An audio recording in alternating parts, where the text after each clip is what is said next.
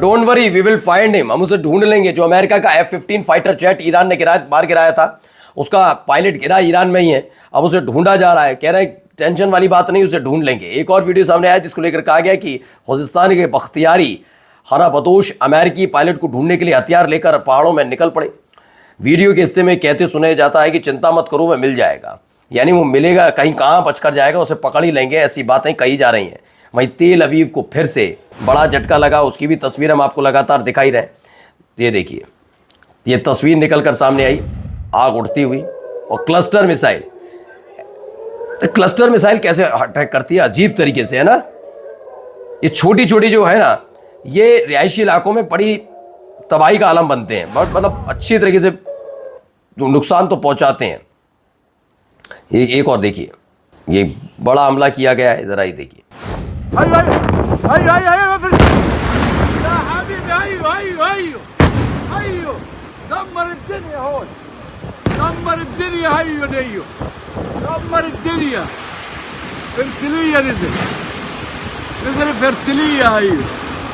तो एक के बाद एक हमलों से दहल उठा है इजराइल। नमस्कार।